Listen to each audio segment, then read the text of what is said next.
Python में string के लिए अगर बेसिक ऑपरेटर्स की बात करें तो यहाँ पर सबसे पहले आता है प्लस का सिंबल। इसे हम कुछ इस तरीके से समझ सकते हैं। अगर हम दो नंबर के बीच में प्लस का साइन यूज़ करें तो ये हमें एडिशन परफॉर्म करके देगा, और अगर हम दो स्ट्रिंग के बीच में इस प्लस ऑपरेटर को यूज़ करें तो हमारे पास जो रिज़ल्ट होगा वो ये दोनों स्ट्रिंग का कॉम्बिनेशन रिटर्न करने वाला है। अगर हम बात करें एक स्ट्रिंग और एक नंबर की, तो ये हमारा पहला स्ट्रिंग है और दूसरा हम यहाँ पर जो यूज़ करेंगे वो है नंबर। तो यहाँ पर ये कॉन्केटिनेशन या फिर कॉम्बिनेशन पॉसिबल नहीं है, क्योंकि जो कॉन्केटिनेशन के लिए हम प्लस यूज़ करना चाहते हैं वो सिर्फ दो स्ट्रिंग होने के बाद ही पॉसिबल होगा। अगर हम एस्ट्रिक के सिंबल को दो नंबर्स के बीच में यूज़ करें तो ये हमें मल्टीप्लिकेशन रिटर्न करेगा। अगर हम इसी एस्ट्रिक को दो स्ट्रिंग वैल्यूज़ के बीच में यूज़ करें तो ये हमारे सामने एरर डिस्प्ले करेगा, क्योंकि दो स्ट्रिंग को यहाँ पर रेप्लिकेट करना पॉसिबल नहीं है। इसके लिए हमें एक स्ट्रिंग और दूसरी वैल्यू जो होगी वो हमें इंटीजर वैल्यू प्रोवाइड करनी होगी। यहाँ पर हमने स्ट्रिंग 2 को 3 बार रिपीट किया है।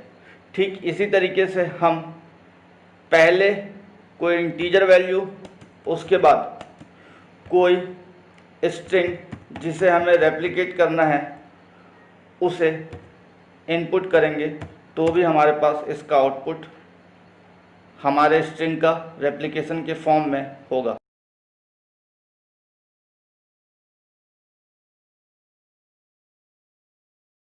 जब हम बात करते हैं मेंबरशिप ऑपरेटर्स की तो हम यहाँ पर इन और नॉट इन ऑपरेटर्स का यूज़ करते हैं।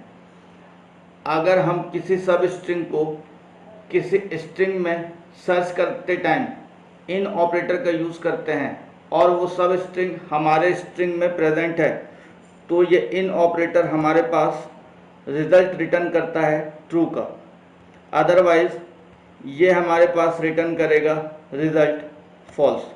ठीक इसी तरीके से अगर हम नॉट इन ऑपरेटर की बात करें तो अगर हमारे पास सब स्ट्रिंग में प्रेजेंट है तो नॉट इन ऑपरेटर हमारे पास रिटर्न करेगा रिज़ल्ट फॉल्स। अदरवाइज हमारे पास ये रिटर्न करेगा रिज़ल्ट ट्रू।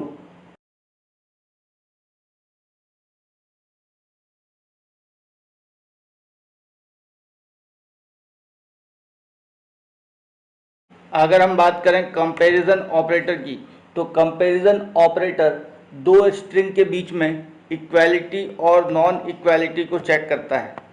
अगर हम यहाँ पर कंपेयर करें string A is equals to string A तो यहाँ पर जो वैल्यू रिटर्न होगी वो होगी ट्रू।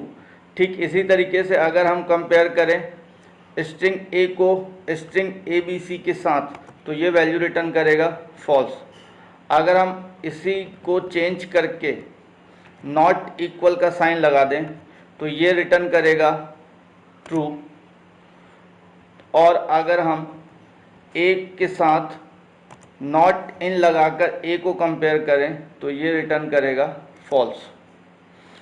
अगर हम यहाँ पर स्मॉल ए को कंपेयर करें ग्रेटर देन कैपिटल ए से तो ये हमारे पास रिटर्न रिजल्ट करेगा ट्रू, क्योंकि हमारे पास जो स्मॉल ए का यूनिकोड नंबर होता है इंटीजर वैल्यू वो कैपिटल ए के यूनिकोड इंटीजर वैल्यू से ज़्यादा होती है।